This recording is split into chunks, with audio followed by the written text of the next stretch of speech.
예수님의 제자들이 질문을 합니다. 저 늘 질문을 했지만 이번은 다급함이 보입니다. 예수님의 모습 속에서 심상치 않은 것을 느낀 거지요, 제자들이요.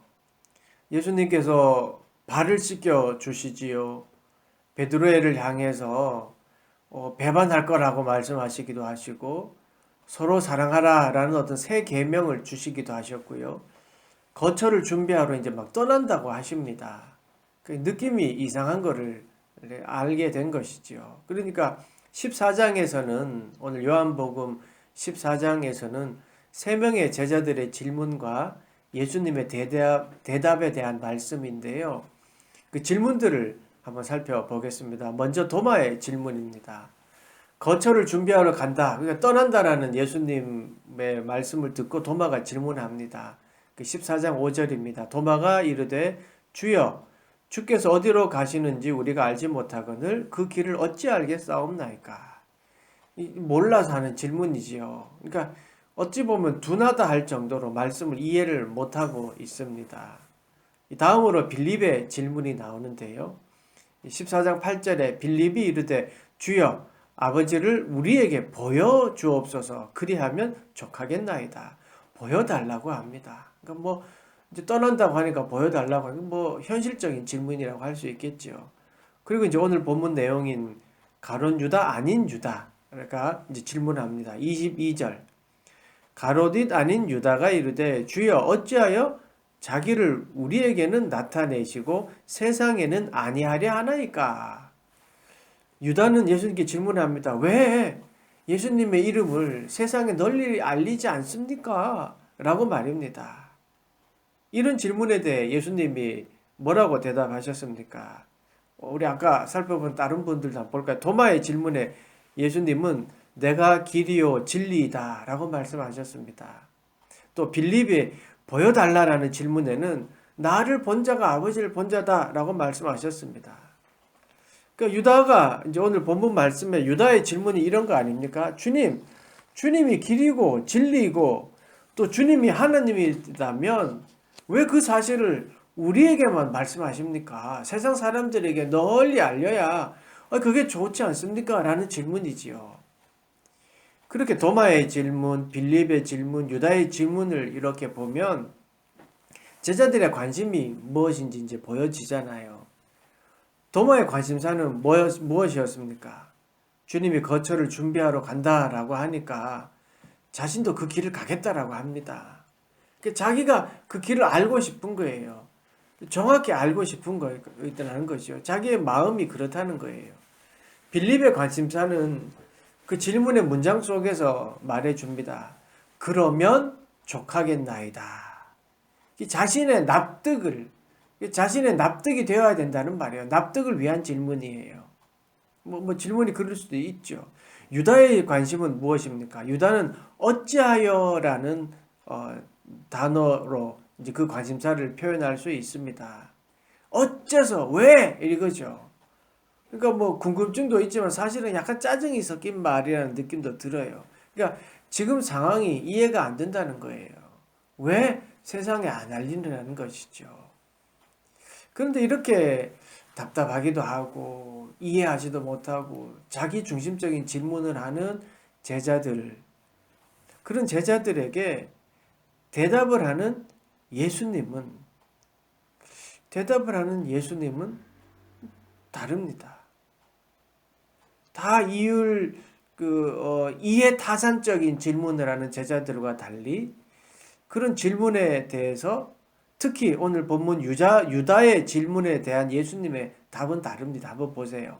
23절 예수께서 대답하여 이르시되 사람이 나를 사랑하면 내 말을 지키리니 내 아버지께서 그를 사랑하실 것이요 우리가 그에게 가서 거처를 그와 함께 하리라. 아멘.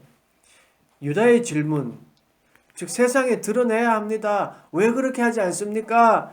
라는 그 이유를, 그 대답을 뭐라고 이야기합니까? 예수님은 사랑이 먼저다 라고 말씀하십니다. 예수님을 사랑하는 그 사랑이 우선순위다 라고 말씀하고 있지요. 다시 말해서 지금 그 많은 것들 보다가 너가 지금 나를 사랑하고 있니? 라는 말씀이지요. 나중에 때가 되면 이게 아니라 지금 네 마음이 뒤숭숭하다고 하는 지금 나를 사랑하느냐, 현재 나를 사랑하느냐라는 것입니다. 사람이 나를 사랑하면 내 말을 지키리니. 이게 뭡니까? 나에 대해서 알리는 것보다가 그거보다 먼저 나를 네가 사랑하고 있느냐, 이게 더 중요한 문제라는 겁니다.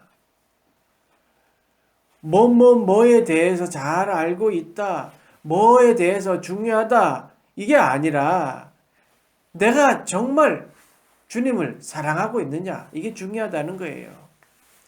예를 들어서 여러분의 아버지에 대해서 고향이 어디고 몇 대 손이고 몇 남 몇 녀의 몇째이시고 집안에 물려받은 유산이 얼마쯤 되고 무슨 차를 타고 다니고 어떤 종류의 옷을 자주 입고 이런 것을 안다고 해서 그게 사랑을 나타내는 건 아니지요. 그 사랑은 뭡니까? 그런 거 잘 모르더라도 진심으로 안부를 묻고 맛있는 거 보면 생각나고 또 보고 싶고 이런 게 사랑 아닙니까? 예수님에 대해서 아는 것, 이게 중요한 것이 아니라 예수님 자체를 사랑하는 것, 그 사랑이 먼저입니다. 그렇게 예수님을 사랑하면 저절로 그분이 알려주신 말씀에 귀를 기울이게 되고 또 그 말씀을 지키려 하게 되지 않겠습니까? 사랑하니까 지키는 거지요. 사랑을 증명하기 위해 지키는 것은 아니지 않습니까? 사랑하면 사랑의 대상이 하는 말이 귀에 쏙쏙 들어옵니다. 한마디도 빼놓지 않고 들으려고 노력합니다. 사랑하기 때문에 그렇잖아요. 여러분 사랑하는 연인들을 보면 막 속닥속닥 잘 들리지도 않는 것 같은데 서로 이야기하면서 깔깔거리고 웃고 좋아합니다. 왜요? 온통 관심이 거기에 있으니까 그 말이 잘 들리는 거예요. 제자들의 이해타산적이고 자기중심적인 질문들에 예수님은 그 모든 것들이 중요한 게 아니야. 중요한 것은 나를 사랑하는 그 사랑이야 라고 하셨습니다. 지금 내가 사랑하고 있는 것은 무엇인가? 아니, 지금 내가 예수님을 사랑하고 있는가? 생각해 보시면 됩니다. 내가 지금 예수님을 사랑하고 있는가? 말입니다. 내가 지금 예수님을 사랑하고 있다면 드러나는 현상들이요. 천국이 기다려지고요. 십자가가 의미 있고요. 정의가 이루어지는 데 관심을 갖게 되고요. 진리가 자유함을 준다는 게 무엇인지 깨닫게 됩니다. 여러분, 천국 가기 위해서 말씀을 지키는 건 아니잖아요. 복 받기 위해 믿는 것은 아니잖아요. 주님을 사랑하기 때문에 내가 말씀을 사모하는 것이고요. 그 말씀을 사모하고 주님을 사랑하니까 천국을 선물로 주시는 거고 복을 은혜로 주시는 겁니다. 여러분 반면에 사랑하지 않는 자들은 어떻습니까? 오늘 24절입니다. 나를 사랑하지 아니하는 자는 내 말을 지키지 아니하나니 너희가 듣는 말은 내 말이 아니요 나를 보내신 아버지의 말씀이니라. 사랑하지 않는 자들은 지키지 않습니다. 사랑이 없기 때문입니다. 사랑은 여러분 인위적으로 만들 수 없습니다. 억지로 할 수 없다는 말입니다. 여러분 사랑 없는 믿음, 사랑 없는 말씀, 사랑 없는 봉사, 이런 사랑 없는 믿음, 말씀, 봉사는요 듣기만 해도 끔찍합니다. 그리고 사랑 없는 믿음, 말씀, 봉사는요 열매가 없습니다. 겉으로 보기에는 막 분주하게 움직여서요 풍성하게 보이고 바빠 보이지만 결국 그 끝은 아무것도 없습니다. 오히려 그 끝이 있다면 시기와 분냄, 끌어내림, 교만 뭐 이런 것들만 있을 뿐입니다. 그리고 예수님은 사랑하는 자들에게요, 네가 너를 사랑하니? 라고 묻고, 그리고 나도 너를 사랑한다 라고 하십니다. 주님은요, 대답이 없으신 분이 아닙니다. 사랑합니다, I love you 하면 나도 me too, 나도 사랑한다 하십니다. 27절 보십시오. 평안을 너에게 끼치노니 곧 나의 평안을 너에게 주노라. 내가 너에게 주는 것은 세상이 주는 것과 같지 아니하니라. 너희는 마음에 근심하지도 말고 두려워하지도 말라. 아멘. 사랑하는 자들에게 주시는 것은 평안입니다. 평안을 너희에게 주노라 하십니다. 그 평안은 세상이 주는 것과 다릅니다. 그리고 말씀하십니다. 근심하지 마. 두려워하지 마. 내가 함께 있잖아. 라고 말입니다. 평안의 국어사전적 정의는요, 무사히 잘 있음, 걱정이나 탈이 없음입니다. 주님이 그렇게 우리를 무사히 잘 있도록 또 걱정이나 탈이 없도록 도와주신다는 말씀입니다. 걱정이나 탈이 없이 우리를 잘 지내게 해 주십니다. 왜? 우리 주님이 그렇게 하시니까요. 하나님이 지켜주시니까 우리가 무사히 잘 지내는 줄 믿습니다. 하나님이 인도해 주시니까 우리가 예배 드리는 은혜가 있는 것이지요. 주님은 주님을 사랑하는 자들에게 평안을 선물로 주십니다. 그것이 바로 사랑한다는 표현입니다. 주시는 그 평안을 어떻게 깨닫고 느낄 수 있습니까? 성령이 가르치고 알게 해 주십니다. 그것을 약속하셨습니다. 성령이 우리의 예배 자리에 오게 하셨고 또 성령이 은혜를 사모하게 합니다.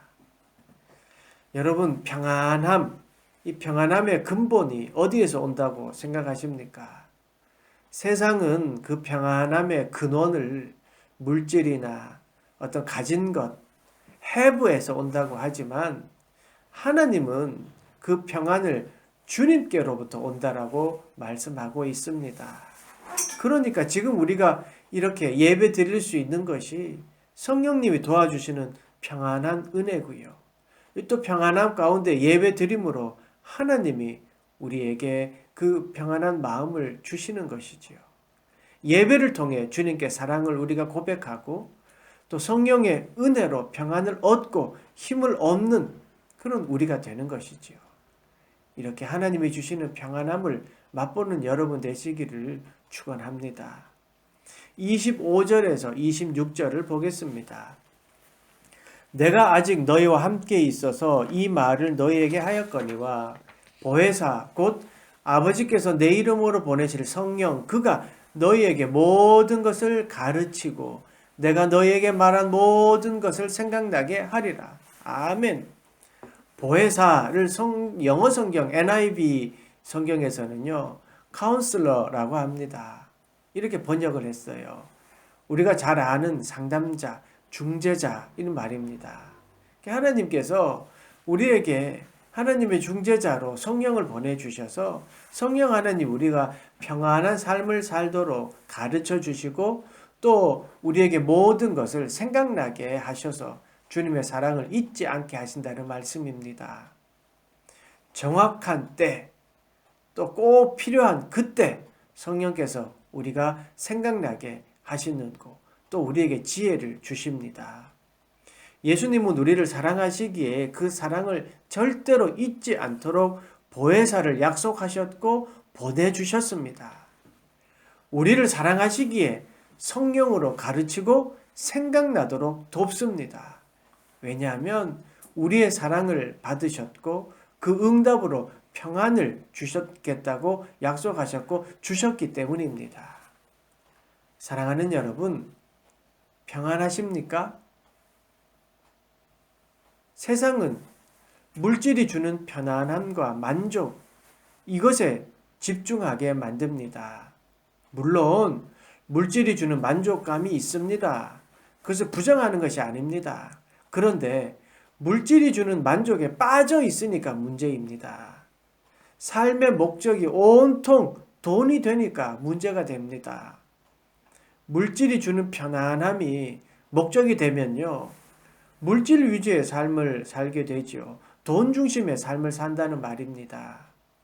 돈에 끌려다닌다는 말입니다. 그렇게 되면 결국 더 많이 갖기 위해 늘 불안한 가운데 살게 되지요. 물질이 주는 만족은 잠깐이고 결국은 불안만 커지게 됩니다. 그러나 성령이 주시는 약속된 그 평안의 삶을 내 중심에 두면 그럼 달라집니다. 물질 없이 살아가는 삶이 된다 이 말이 아니에요. 물질을 초월한다는 그 삶이 아니라 물질을 다스리게 된다는 말입니다.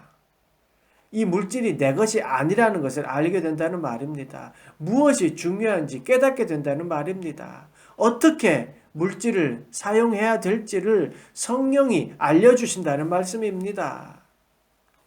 그리고 돈의 권력에 빠져서 막 허우적거리지 않게 성령이 도와주신다는 말씀입니다.